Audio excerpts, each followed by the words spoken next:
just the jobs numbers, Andrea. Okay, Linda, thank you very much indeed for that. Now, the US is, of course, not the only country struggling to bring down unemployment. In the UK, the IOL jobless rate rose to 7.9% in November, but especially striking is the fate of the nation's graduates. 1 in 5 people in this group are unable to find a job, and that is more than double the rate before the recession. But more and more young people are finding that their dreams are thwarted before they even get to this stage. University applications are rising, but last year almost a third of students were unable to secure a place. Well, entrepreneur Simon Dolan argues that it's not worth bothering about anyway. In his latest book, How to Make Millions Without a Degree, he calls on young people to do away with the hand-holding education system, escape the mindset of job dependency and go it alone. Well, I'm delighted to say that he joins me now to talk about all of this. We'd all like to make millions, with or without a degree, I suspect. But there is a sort of an entrepreneurial spirit that's necessary, really, isn't there, to sort of feel that you can make your dreams come true?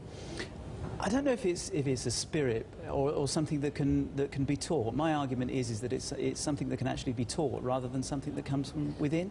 Presumably you don't think it's being taught much at the moment? I don't think it's being taught at all in schools, and it's certainly not being taught in universities as far as I can see. I think what we need to do as a country in order to try and get the unemployment rates down and to start creating more jobs is to be encouraging children to think about business and to think about how they can go into different areas and maybe start making some money. And things like eBay are a great example. People go on eBay and they sell things there. That's business. That's how it starts. Very often when you look at very famous entrepreneurs, successful businessmen, and you look back to how they started, it's just things like that, isn't it? It's selling records door to door or going on eBay.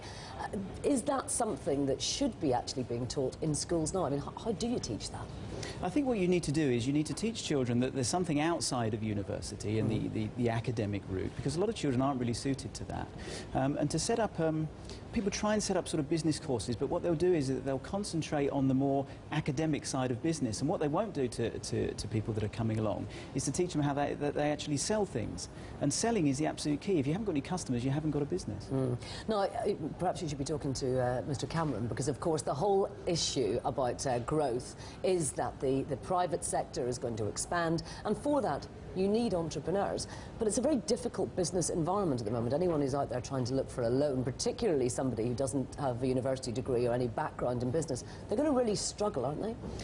I don't know. I think the banks have made it more difficult, certainly, to get financing. And by more difficult, I mean what they'll do is they'll look much more closely at the loans that they're giving. So maybe before the recession, they would have given money out a lot easier than they do now. But if you've got a good business idea and you've got some sort of collateral behind you, then I've found that the banks actually are quite willing to lend. Without a university degree, is it not harder to put that idea down on paper in a way that is going to appeal to potential investors? I mean, isn't there some merit in having an MBA behind you before you embark on all of this? It would depend on the investors that you're going for. If you're going for the typical corporate investors, then yes, they're going to want to see a university degree and so on.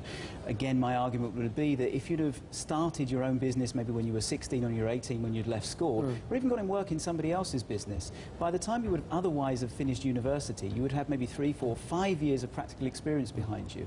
And as an employer, you know, I employ over 200 people. We never ever look for whether anybody's got a degree or not. What we'll look is say, what have they done in the past? That's the key to it. If you just had one piece of advice to aspiring entrepreneurs who might be watching right now, what would it be? Learn how to sell and then go out and do it. Okay, that sounds like good advice. Simon, thank you very much indeed. Now, coming up.